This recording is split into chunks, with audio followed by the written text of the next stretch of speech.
hide inside my walls? Are you out there? I think I hear you creeping through my room. That was awesome. Hello everybody, welcome to the FNaF show. This is episode 9, I think. I apologise for not doing a video on the FNaF show last week or the week before. You guys know why by now. Personal issues, but it's back. And this is going to be the last episode of the season for the interviews. We'll be back again later this year. And next week is the finale episode, which will be a song, which is going to be awesome. But I am with Michella Moss, the voice actor for Ballora in Five Nights at Freddy's sister location. Hello. Hello. How are you? I'm good, and you? I'm good. Thanks for asking. Great. So I asked you guys on Twitter for some questions as always, and we've got some lined up and I'm going to ask you them. Miss Moss, if that's okay. Miss Moss is here and ready. Let's go. Every time I'm around you, I want to speak with a British accent. It's so lovely. Oh, thank you. That's the first compliment I've ever got with my accent. No. Yeah, I hate my voice. I remember complimenting you on your accent about, I don't know, 2 years ago. Maybe. Oh, yeah, our first ever interview was... when I was in Sayulita. Yes, you was, I remember, and you was sunbathing. Yes, I was. I was shade bathing because it was too hot to be in the... Where was that? Was that in Spain? No, in Mexico. Oh, wow. Okay, very, very, very hot then. Extremely hot. That was 2 years ago almost. Yeah. Time flies. I know. It's crazy. First question of the video. Dylan asked, what was your inspiration for the voice of Ballora? I was my inspiration. It's how I talk all the time. Oh. No, basically, I just, I didn't really have inspiration. I just went for it. It was a one-take wonder, basically. Scott put the audition out. I had no idea what it was for. It was just for a horror game doll. And I just popped out a few lines, and he loved it, and that was it. So, yeah, I didn't really even have to look for inspiration for that. It just came from within. It's the evil within. That's awesome. So you just did a few lines for Scott. What was that about? Did he give you lines, or was it just a specific line you had to do and repeat?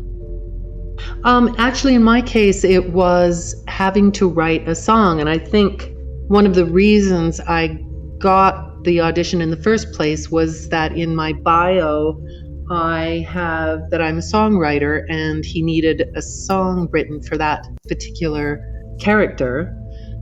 So when I got the audition, I wrote the song on the spot and with the lines he provided, and that's probably what helped me get the gig. Oh, so the why do you hide inside your wall? Yeah. I can't speak today. Why do you hide inside these walls? Yeah. That one. You made that. Yeah. That's awesome. That is cool. It's awesome how you did the drop. Like when you do the drop at the end of each line. Yeah, it's so wrong, isn't it? Yeah, it's so wrong, but it works. Yeah, it works for Ballora. Yeah, it does. It does. It just gives it that little bit of everything's okay, but no, it isn't. Yeah, exactly, because it's very similar to a nursery rhyme, but that... A nursery rhyme with the boogeyman under the bed. Yeah, exactly. That tone at the end makes you think, you know what, Ballora, something's not right with you. Kiwi asked, what happened when you got the role of Ballora, and what was your reaction? Well, when I got the role, like all the rest of us, we didn't know what it was for or who it was for. It was, all I got was, horror game doll. And it was like, oh, okay, well, this sounds interesting.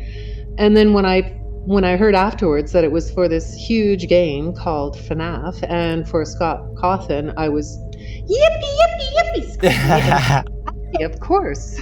Yeah, that's awesome. Yeah, Scott's very secretive with a lot of things, isn't he? He has that in common with Ballora. Yeah. Maybe Ballora is Scott's alter ego. Wow.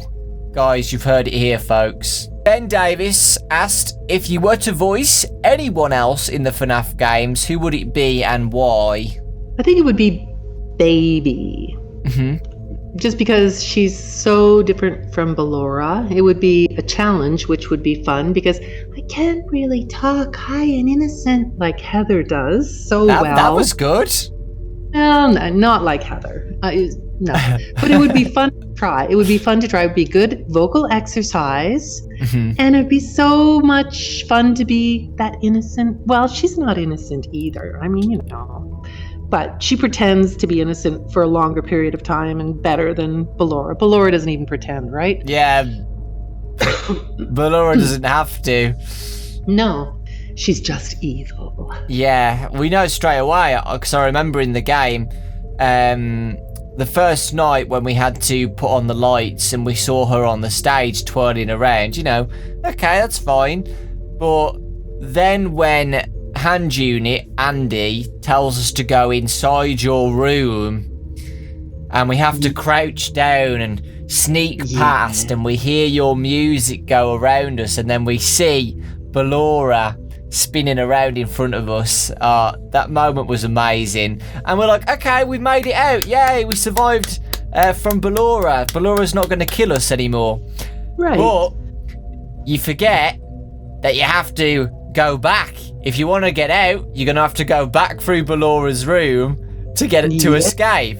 So when we're crawling back, we're like, oh my god, okay, why isn't Ballora coming after us again? We don't hear her music. And then we hear you saying, is someone there? And I'm like, oh my god, she's speaking. She scares me. She's gonna get me. Yeah, exactly. But she doesn't, because she can't see us. She says, perhaps not. Perhaps not. I can't always trust my instinct. And then that's it. A lot of people have asked this, including me. What was your favourite line in Sister Location? I won't bite. Well, maybe just a little. I love it. Ballora's got very sharp teeth, so She does, doesn't she? I think she filed night. Filed her teeth.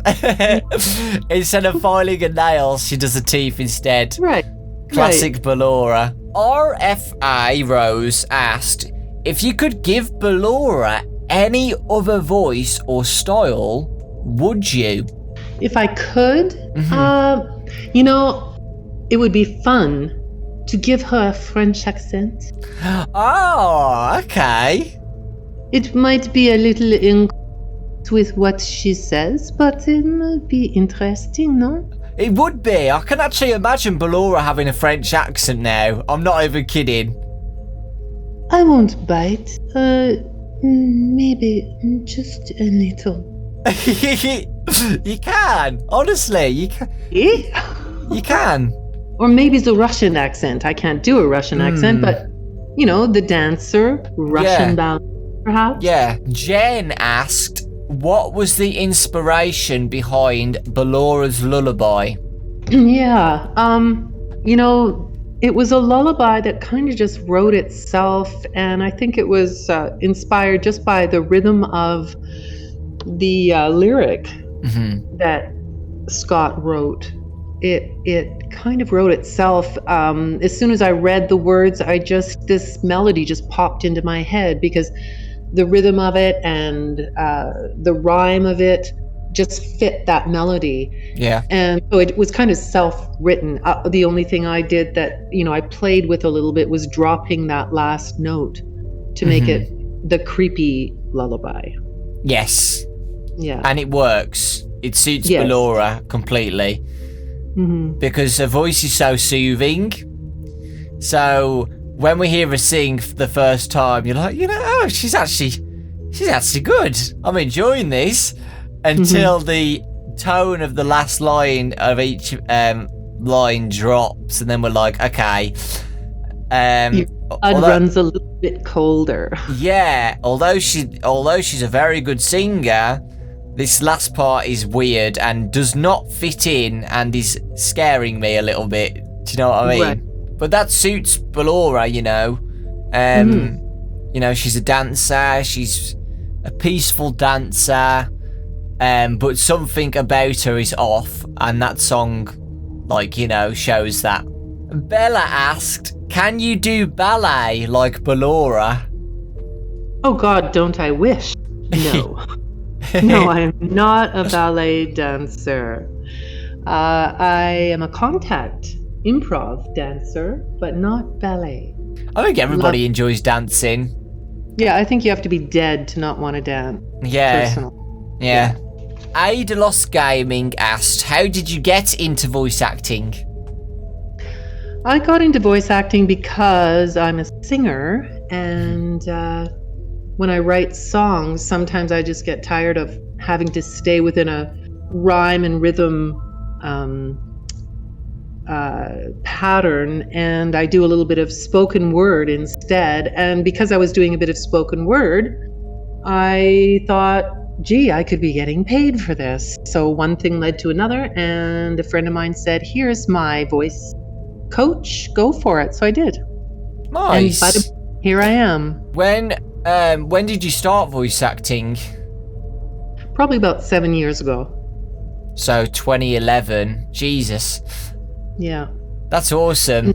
I think the voice actors who I've spoke to before have been doing it for about 4 years. Mm-hmm. So 7 years is awesome. Yeah, 7 years is, it's gone by fast. It's hard to believe it's been 7 years already. Crazy. But I've had a lot of experience in the studio and playing with mics and everything from all the musical recording I've done. So this wasn't a huge stretch. It was just moving from one genre to another, really. Yeah. Mm-hmm. And have you done any voice acting of games before this? Before Ballora? Nothing of mention, really. A few little, you get an audition, it's for a character in a game you never hear of a game. So, a couple, but this is the first one I've ever gotten that's of any note, for sure. I don't generally audition for game characters very much, simply because a lot of them, because I think of the influence of Japanime, a lot of the characters require really little high voices, and I just don't have that. That's why I got Ballora, because she's got, I think Scott wanted something with a sort of deeper sound, Yeah. Yeah. And before gaming voice acting, have you done anything on anything else? So you said that you don't do much gaming voice acting. No, I do mostly narration and, commercials. I did a perfume commercial recently in Germany. And I do, a lot of narration. I just finished a PBS documentary for the nature series called Foxtails. So I have that kind of narrator voice, you know? Yeah. And, stuff more like that. Not so much character stuff. And if I do character stuff, it's usually in commercials or, trailers for books or that kind of thing. Yeah. Roscoe Lynx asked, have you always been thinking of becoming a musician? But I'm pretty sure you already are. Yeah, I've been a musician since I'm 10 years old. Wow. Yeah, That's I awesome. learned to play guitar when I was 10 and started singing right away. I think I wrote my first song when I was 15, and I've been playing guitar and singing ever since, and just recently took up the cello. Oh, cello, which I absolutely love. That was my cello. Wow. Can you play anything creepy?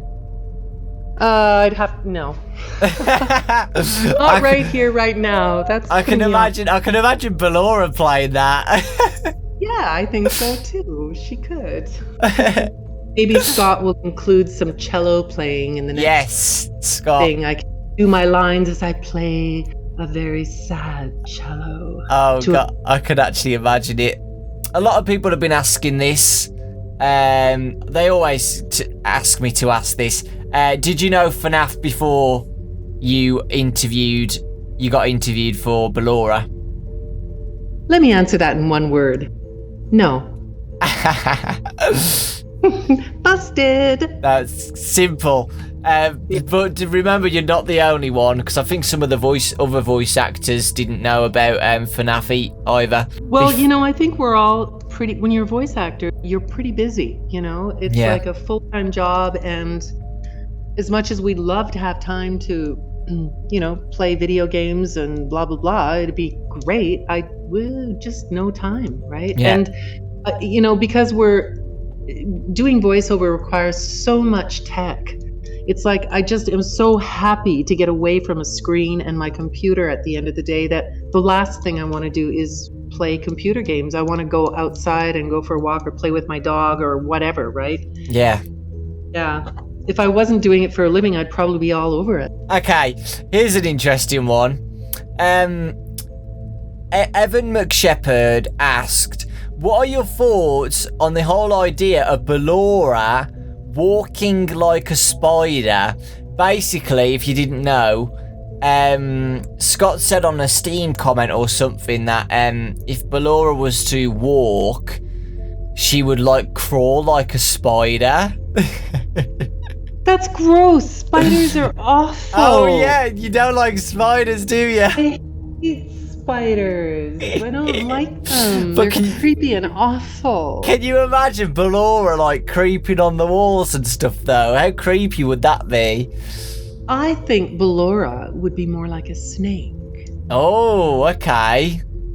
She's very graceful. I mean, spiders are kind of skittery, Mm-hmm. And a ballerina isn't skittery. She's graceful and smooth. So you can, I can imagine Ballora now. My humble opinion, right? Yeah, I can imagine Ballora literally sliding like a snake now. Oh God. So what do you have in common with Ballora? Probably quite a lot, really. I think Ballora is a pretty quiet, reserved, well, maybe not reserved, Mm-hmm. quiet and secluded kind of person. And so am I. I live in the side of a mountain in a forest. Oh. Dark, deep, dark forest. With my dog and my cat and my husband. And so there's that. And I'm a singer. And I love to dance. I'm not a ballet dancer, but I do contact improv dance, with I think we mentioned earlier when we were talking about dance. So yeah, we have those things in common. I don't like to wear pink, though. So we don't have that in common. Pink sucks. Sorry, I don't like pink. Doesn't work for me. But yeah, other than that, I think we do have a lot in common, really. Yeah, so you kill children. Not children, no. I don't kill children. Just spiders. Just spiders. Oh, if Ballora came into your house crawling like a spider, would you kill it? Oh, let me think. That'd be kind of like killing self in another world. Yeah, no. Yeah. Yeah, So- no. Yeah, no? So you'd kill a spider, but not a Ballora spider. Right. That pretty much sums it up. You got it. About Ballora's song, did you get inspired by anything for that? Like any melodies or anything? I think it was I just decided it should be like kind of a nursery rhyme because it makes it ultra creepy, right? The nursery rhymes just seem so innocent and non-threatening, and then coming from someone like Ballora, it makes it uber creepy. Yeah. And so I don't even know where that melody came from. It just kind of popped into my head, and then of course I got the idea to drop that last note down. I don't know, maybe it's kind of a ring around the rosy kind of thing, you know? Ring around the rosy. Pocket full of posies. And you know what that's all about, right? It's about the Black Plague, mate. The Black Plague. Right. Oh, yeah, I think someone told me ages ago it was about witches and stuff, so that's wrong. No, it's about the Black Plague. Ring around the rosy, pocket full of posy. You have a pocket full of a posy, which is a nice smelling thing to snuff out the smell of rotting flesh as everyone's dropping dead of the Black Plague. And then ashes, we all down. So, you know, we get burned, our bodies are burnt because we've just died of the plague and blah, blah, blah. Happy little ditty, isn't it? You know, the more you think about nursery rhymes, the darker they are. Yeah. London Bridge is falling down is about the Great Fire of London, people dying on the bridge. Right. By the way, that song, London Bridge is Falling Down, Scott used that lullaby in a trailer for one of the old FNaF games. There's a lot of creepy little... I remember actually researching nursery rhymes at one point because I was interested because of the ring around the rosy thing, and it seems to me almost all of them are really creepy. Yeah. Like, not PG at all. Maybe they weren't nursery rhymes originally, and they've got turned into nursery rhymes or something. I don't know. So, what made you get started in this whole business of interviewing people who are in creepy game? Oh, I don't know. It was originally just for the charity streams, wasn't it? Because I asked you 2 years ago about the charity streams and stuff for an interview, and people really enjoyed it. I wanted to do like other things than just FNaF on the channel, so I was thinking, okay, let's just do different things on the channel, but to keep everybody happy, let's make something called the FNaF show, where I interview people and we do talks about FNaF and do all that jazz. Do you know what I mean? So yeah, that's I just like interviewing voice actors. I think it's very interesting, and thank you so much for coming on. And I will put your Twitter and everything in the description, guys, so make sure you check out Michella. She is awesome, and she posts lots of updates on her new puppy Maple. So Maple! If you like doggos, she posts pictures on Twitter, and he or she is awesome. Thanks for watching, guys. Remember that this is nearly the end of the season. There'll be another song. There'll be a song next week for the finale, and then we'll be back in a few months' time, I think. I don't know what's going to happen, but we'll have to wait and see. And I'll get some more interviews, and I want to do something, Michella, where we have like a few people in a call, and we do something fun, like a game or something different. So yeah, that sounds cool. It does. I'm looking forward to it. So me. But yeah, thanks a lot. I appreciate it, and so does everybody else watching. Well, all of you take good care. We will. Okay.